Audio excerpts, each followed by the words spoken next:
Hello, everybody.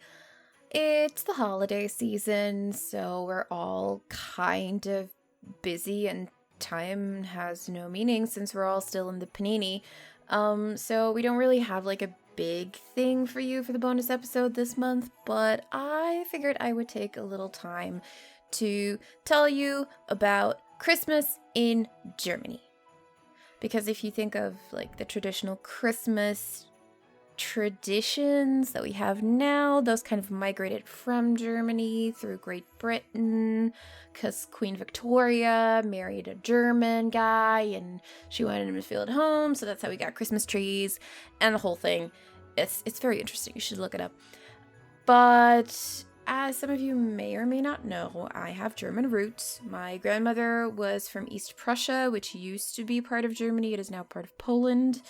My mother was born in Germany. My grandfather was Belgian, but they lived in Germany until she was about 6. So we always had like these little Germany bits sprinkled through our Christmas tradition. Most prominently our food. So I'm going to be telling you about 3 Christmassy foods that cannot be missed from my Christmas. Like, it's not Christmas if I don't have these. And 2 of them are sweets, because Christmas is when you eat sweet things, or at least it is for me. It is the time of desserts, but the first one is probably not something that you would immediately associate with Christmas, but I swear it's really good. It is German potato salad. And I know most of our listener base is located across the pond in the good old US of A. So listen to me closely, ducklings. Okay. The thing you know as potato salad, that's not potato salad. Like, don't get me wrong. I'm sure it's delicious, but this is what we call potato salad.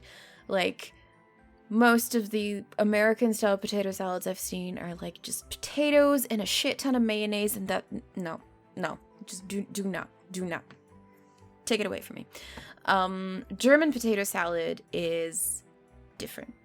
It is not covered in mayonnaise for starts, but the way my grandmother used to make it was my favorite way to make it. Like, my grandmother could make a potato salad like nobody else, and it's a whole thing. So you would have your potatoes, depending on what you prefer. Like, more traditionally you would use like solid boiling potatoes. I prefer the more crummy potatoes because they make your potato like salad a little more like a mash. I don't know. It depends on what you prefer potato-wise. But get yourself a good potato. Boil your potatoes and let them cool. Skin on, skin off, doesn't matter. Again, that's up to preference. I always peel them. I prefer them skin off. But yeah, prep your potatoes, let them cool. Then we take bacon bits, like little, like pancetta, little blocks of bacon. You fry those until they're like nice and fried and crispy. Set those aside to cool. So we have our potatoes, we have our bacon. Then pickles. That's right, I said pickles. And like, get yourself some canned pickles, or if you can your own pickles, I salute you, because that is something I would really like to try. But make sure you keep the jar close by and like save that pickle juice, because you're going to need the juice. Then you're also going to need a shallot. Okay? Not an onion. Not a red onion. Shallot. There's a difference. Trust me. Shallot. Chop yourself some shallots. Chop yourself some pickles. I think some people put radishes in it. I'm not a big fan of radishes, so you don't have to do that. My grandmother didn't put radishes in it, but shallot, pickles, your bacon bits, your potatoes, and that's basically all you need. So you throw that all in a bowl together, and this is where the condiments come in, okay? So you take 1 spoon. Listen to me. 1 spoon just the one spoon. 1 spoon of mayonnaise.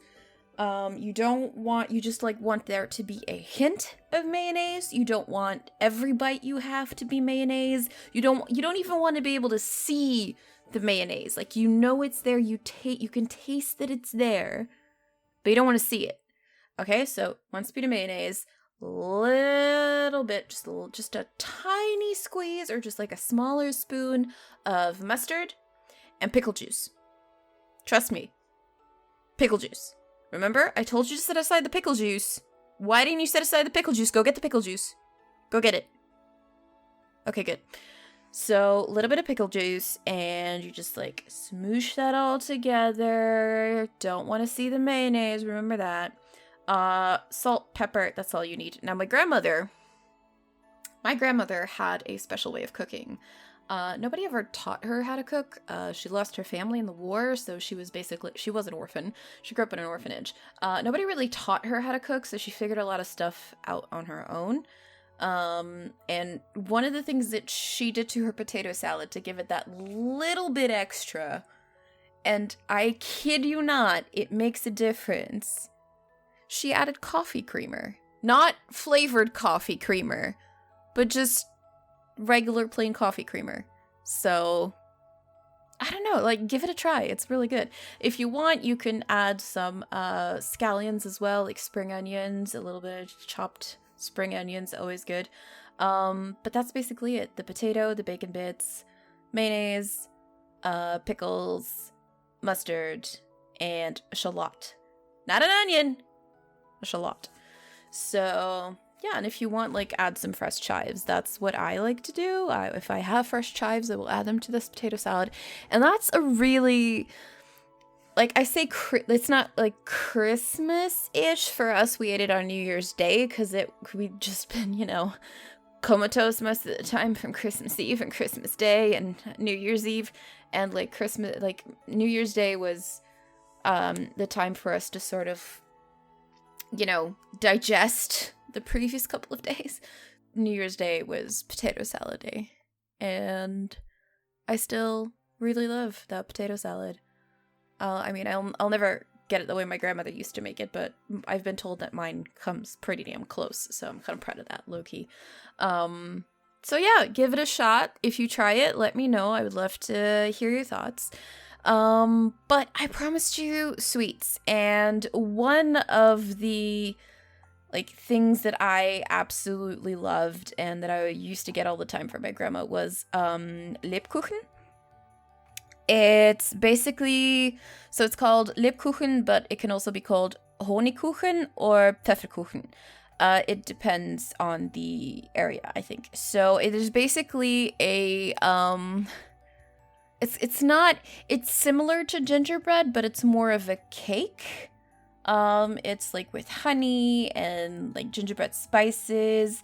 It's a very dense, sweet honey cake, and it is absolutely amazing. So I'm not going to give you the whole history or etymology of Lebkuchen. I'm just going to tell you that it is a sort of gingerbread cake, and that it's delicious and you should try it.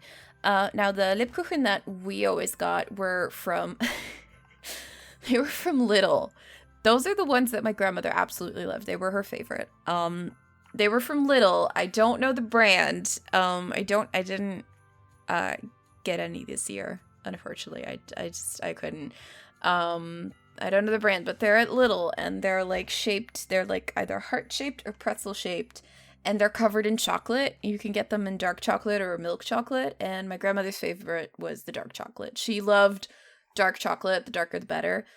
And I always got the milk chocolate. So whenever I went to get her a couple of boxes, I'd sneak in a box for me with the milk chocolates. And they would be gone in 2 days. They were so good.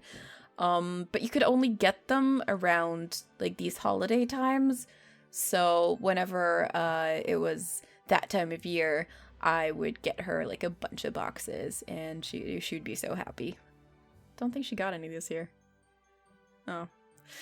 Anyway, Lebkuchen. Really good. And the last one, and that is something a lot of people probably know. It's Stollen. Christmas Stollen. It's kind of similar, I suppose, to the English like Christmas cake. It's a fruit bread. It's not really a cake. It's a fruit bread. So it's filled with nuts, spices, and like candied fruit, dried candied fruit, and then it is coated with icing sugar. And some of them also contain marzipan. We always got the ones without marzipan.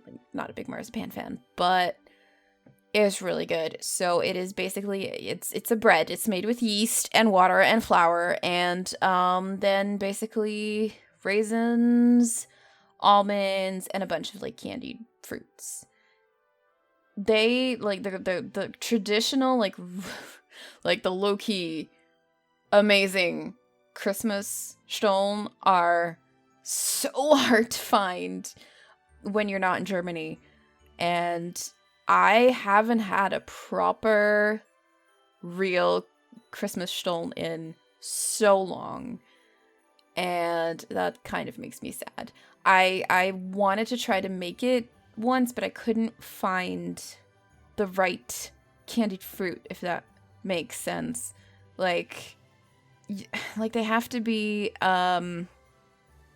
soaked in brandy or rum, and I think the ones that you could find here were just, they weren't proper, like I don't know, it wasn't the right fruit. Just trust me, it wasn't the right fruit. I tried. But it's like, oh, it's so good. It's like, if you have the chance to get like a really good proper Christmas Stollen, like go for it. Just nom that shit up. It's amazing. Like once it's baked, it's slattered with melted butter. Like as soon as it comes out of the oven, you just cover it in melted butter and roll it in sugar.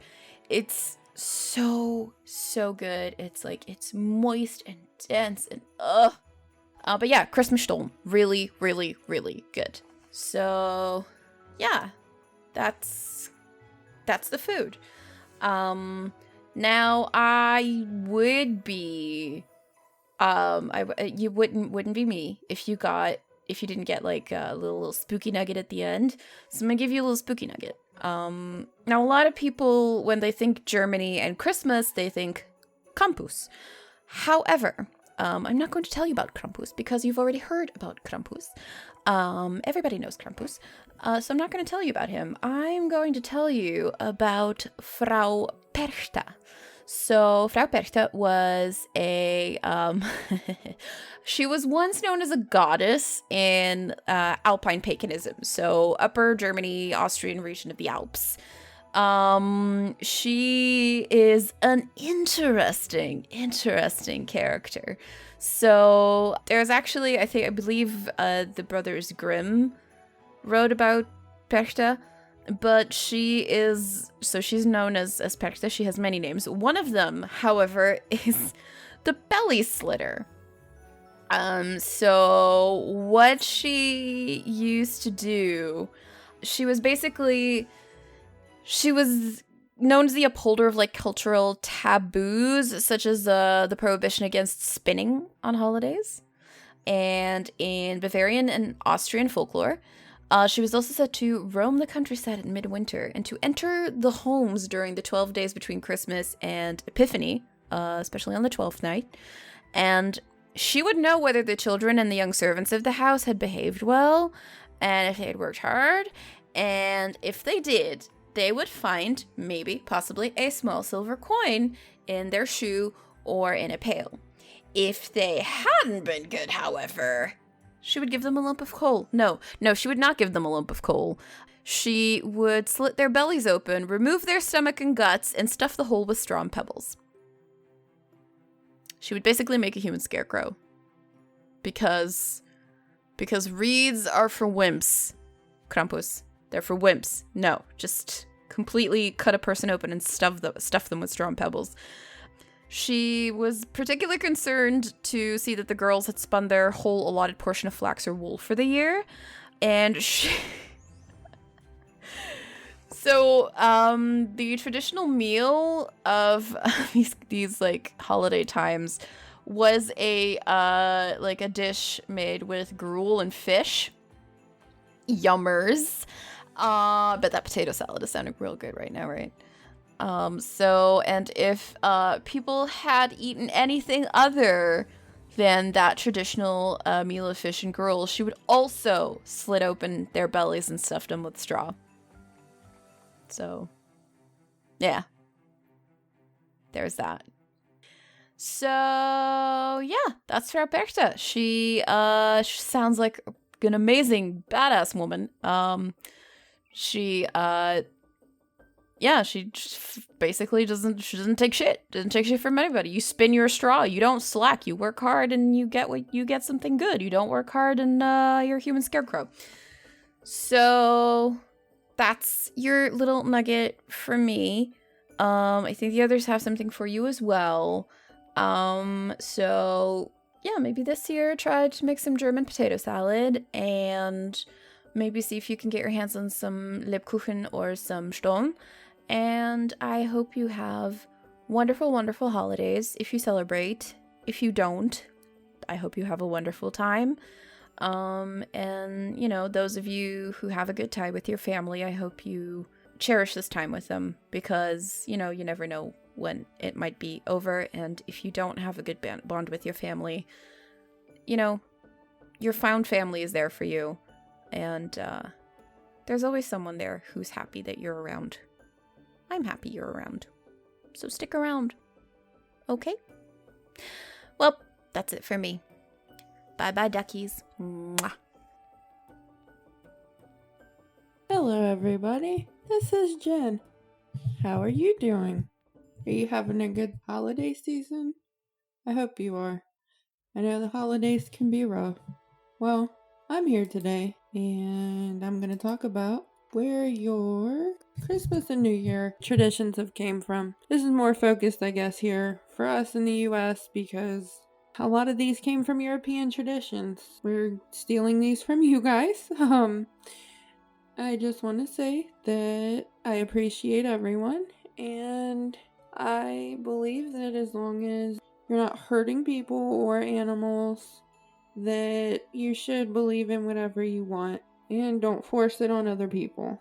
You will see that unfortunately that kind of happened in a lot of these, and a lot of traditions got kind of merged together, and people have stolen other people's traditions. That's not cool, so I want to bring these to light. We are going to just talk about Christmas, celebrating Jesus' birth, but as you'll learn in a little bit, Jesus was not born in the winter at all. From what they can kind of guesstimate, he would have been born in the springtime due to where he lived and the fact that, you know, he was born with shepherds and such wanting to find him, which shepherds aren't going to be out in winter. So it's celebrated during the winter solstice. Just so you know, Christmas has been a federal holiday in the United States since 1870.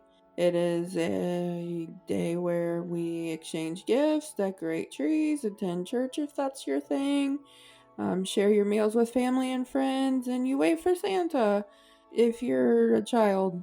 So I'm going to start where everything came from, which was the Norse people who started the Yule Festival, which men would bring home large logs and they would set them on fire, and each spark from the fire represented a new pig or calf that was going to be born during the coming year. But that's the only time of year where they had a new supply of fresh meat. So, you know, they're hoping that there's a lot of sparks coming out so they can have some fresh meat. Most of the wine and beer during the year was finally fermented and ready for drinking, so they're drinking a bunch. And it celebrated the return of the sun and lengthening of daylight in the days following the solstice. There's a ceremony where they make a wheel, a sun wheel, and they intertwine branches of evergreens and decorated those with runes depicting the Norse gods. The sun wheel resembled modern wreaths, which most people use to decorate their homes and businesses during the season. You drank a lot of ale and toasts were offered and drunk ceremonially while you're eating your boar and your goats and your cattle and all that fun stuff. They would toast to the gods, so like first Odin, which was like their form of god. I think Julia talked about him in the mythology episode. Shout out to Julia. Then they would toast to lesser gods, the king, and then those who had died during the preceding year.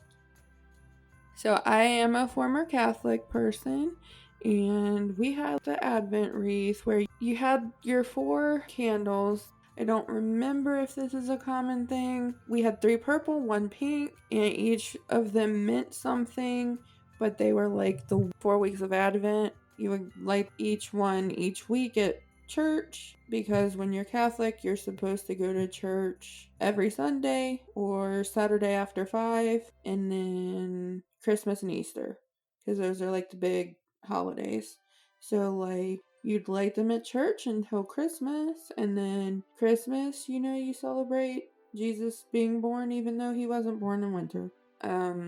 Anyway, when King Haakon I arrived in Norway, he concealed his prior conversion to Christianity to obtain the support of the local chieftains who were all pagans, and then he made attendance to the Yule celebrations mandatory, threatening to tax anyone heavily who did not attend, extended the celebration to 12 days, and then stipulated what attendees must bring. Gradually, the heathen customs of the Yule merged with Christian celebration of Christmas, which it coincided. And if you don't know, heathens are what Christians call pagans, or I believe any outside religion, and also a song by the 21 Pilots. It was the Norse who first decorated fir trees used during the solstice festival with fruits, nuts, homemade ornaments reflecting ancestors, and other items. It doesn't say what those are. You kind of do that in The Sims. Especially, I know The Sims 4 Seasons, where you have the tree and you can put popcorn and cranberries on there. Or you can just use just like ornaments and garland and stuff like that. And then like we all have our homemade ornaments, or like we have the ones we buy from the store that we love.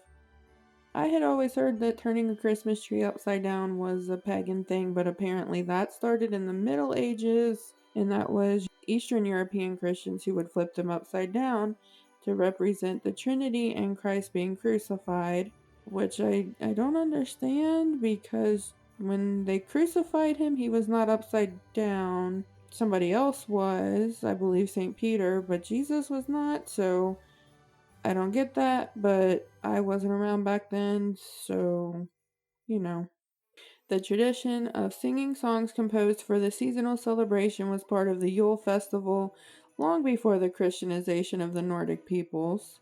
And they would sing songs praising gods and the rebirth of the sun, like the sun in the sky.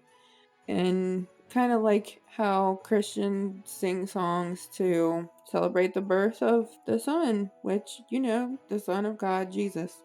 Mistletoe was a symbolic plant because, according to their customs, Balder, the god of light, had been killed with an arrow of mistletoe wood, and red berries of the plant were turned white by the tears of his mother Frigga. The white berries resurrected Balder, making mistletoe a plant which could restore life in the pagan tradition. I mean, mistletoe is in The Sims. You can do a mistletoe kiss in Sims 4. I believe you used to be able to hang it up in your house in Sims 3. It says that it remains a large part of the season in modern times, but I don't feel like it is. I don't feel like that's something that we use very often anymore. Let me know. Do you use mistletoe? So now we're going to talk about the New Year celebrations in Saturnalia. In Rome, where winters were not as harsh as those in the far north, Saturnalia was a holiday in honor of Saturn, the god of agriculture, was celebrated. So people were drinking and eating a lot in Rome. Enslaved people were given temporary freedom and treated as equals, so that's cool. Businesses and schools were closed down so everyone could participate in the holidays' festivities. Gambling was allowed, and slaves were allowed to gamble with their masters, often for stakes which included fruits and nuts. That kind of sucks. Like, yay, food, but it's kind of shitty that, they didn't get more than that. Many Roman festivals required access to the public sites of Rome, such as the Forum, Colosseum, or Palatine Hill. Saturnalia could be celebrated in the home, and it was thus celebrated throughout the empire, with official ceremonies only taking place in Rome at the Temple of Saturn. Candles were lit to mark the days of the festival as it transpired. Also, around the time of winter solstice, Romans observed Juvenalia, which is a feast honoring children of Rome. So, yay, your kids get celebrated too.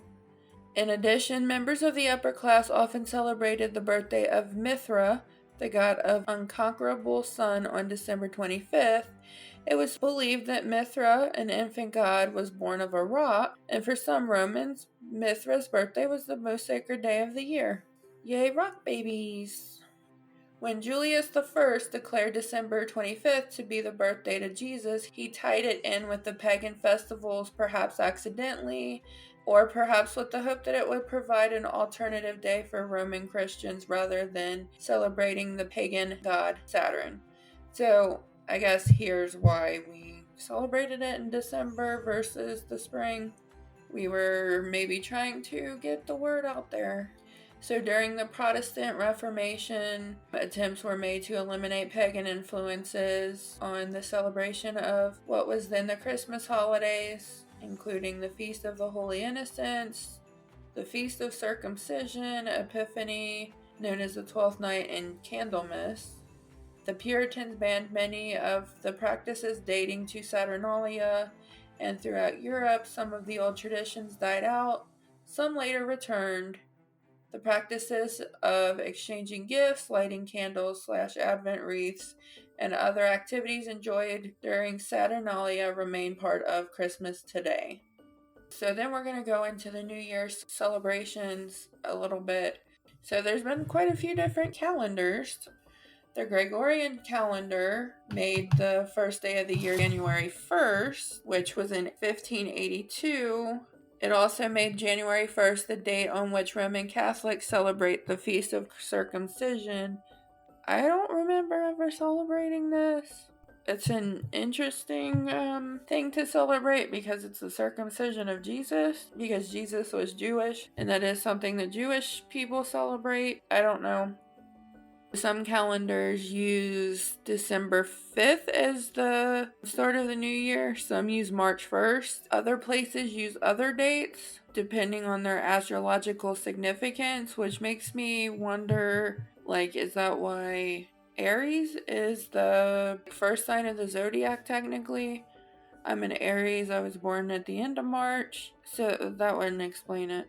Who knows? If you know, let us know. Send us an email. So essentially the Gregorian calendar is what people mostly go by, and that's what decided that January 1st was the new year. But then obviously we've got other places that have other ones. I know for sure there's the Chinese New Year, and that's usually in February. Apparently also Southeast Asia, India, and in Islam, they use a lunar rather than a solar calendar, causing New Year's Day to float. Although officially a solemn religious holiday in the eyes of several Christian churches, the celebration of New Year's Day and Eve are more often given to hedonistic pursuits, as it was the date selected to be a major feast day for the Roman Catholic and Christian calendar. I'm gonna be honest, I don't feel like that was a thing that people pushed for when I was in school. I know that there was Mass that day, but it wasn't a required Mass day. The hedonistic thing we definitely did, because I know at least for sure here in the Midwest we push for drinking and going out and clubbing and such, which is still happening during this time of a worldwide panini. Okay, wassailing. This is basically Christmas carols. I don't feel like people really do Christmas carols anymore. You see it in movies, but I've never known anyone who's gone Christmas caroling.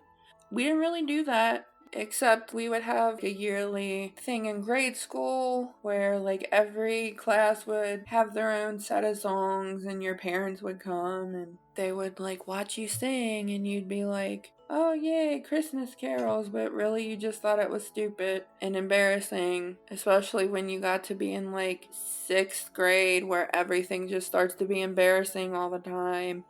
Unless you were like one of those kids that was like, oh, I'm an amazing singer and I have to show everyone up. Pay attention to me. I was not one of them until I got to high school and joined choir there.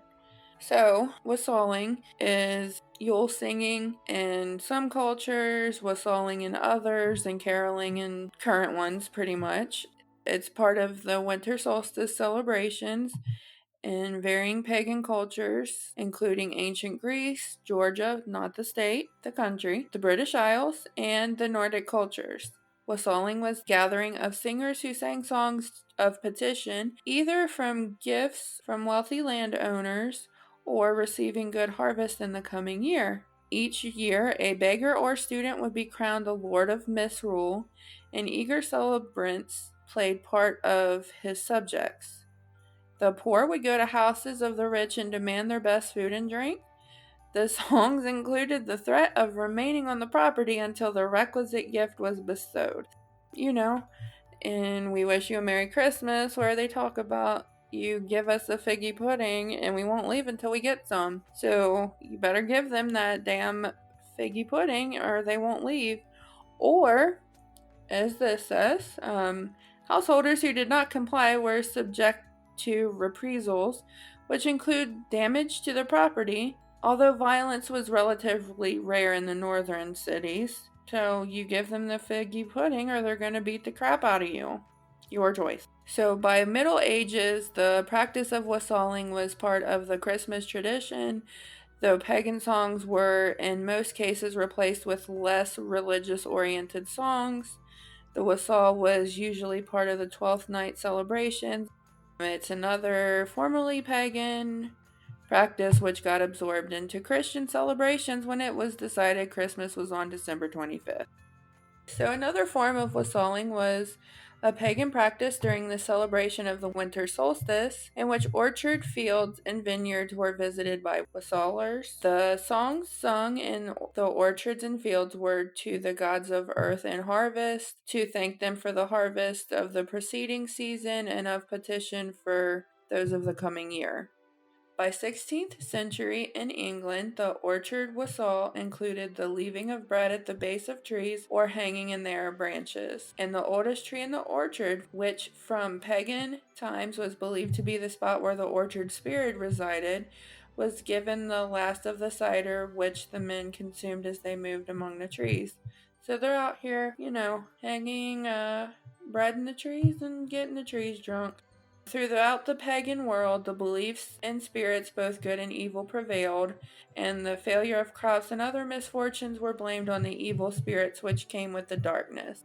The solstice was a time where the sun began to return for the coming year, and encouraged by its presence following the solstice, evil spirits were believed to be driven off by singing songs which evoked the gods, with the singers further fortified by spirits of another nature.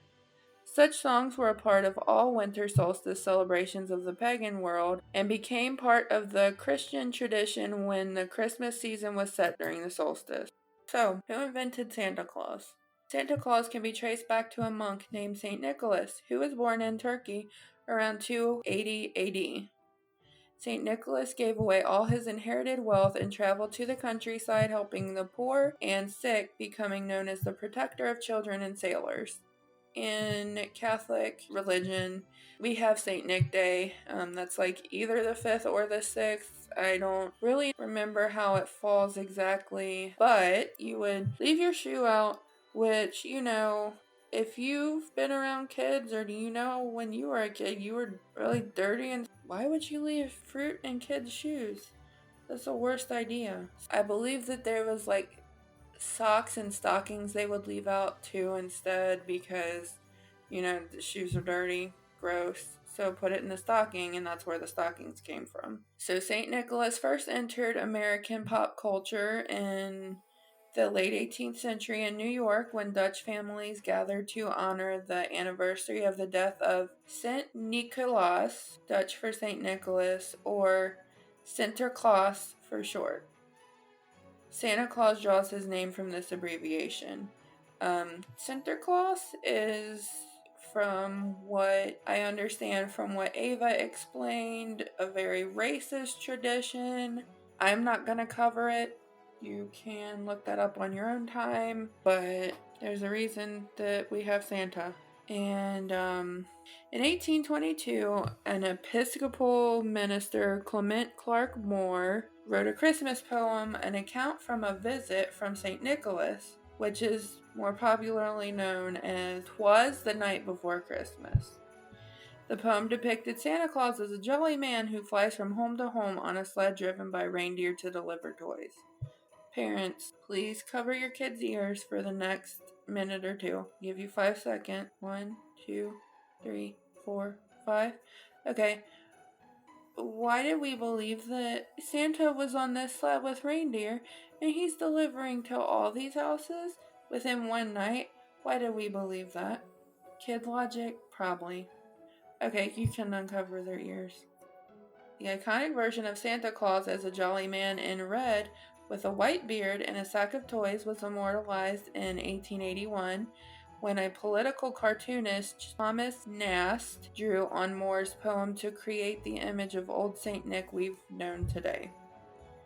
Apparently, in the 17th century, Christmas was canceled. Puritans took over. They vowed to rid England of decadence and canceled Christmas as part of that effort. Charles II was restored to the throne, and with him came the return of the popular holiday. The Pilgrims that came to America in 1620 were even more orthodox in their Puritan beliefs than Cromwell. He was the guy who took over England in 1645, and Christmas was not a holiday in early America. From 1659 to 1681, the celebration was actually outlawed in Boston. Anyone exhibiting the Christmas spirit was fined 5 shillings. By contrast, in the Jamestown settlement, Captain John Smith reported that Christmas was enjoyed by all and passed without incident. After the American Revolution, English customs fell out of favor, including Christmas. In fact, Christmas wasn't declared a holiday until 1870, and Washington Irving was the one who reinvented it. The early 19th century was a period of class conflict and turmoil. During this time, unemployment was high, and gang rioting by the disenchanted classes often occurred during the Christmas season. In 1828, the New York City Council instituted the city's first police force in response to a Christmas riot. This catalyzed certain members of the upper classes to begin to change the way Christmas was celebrated.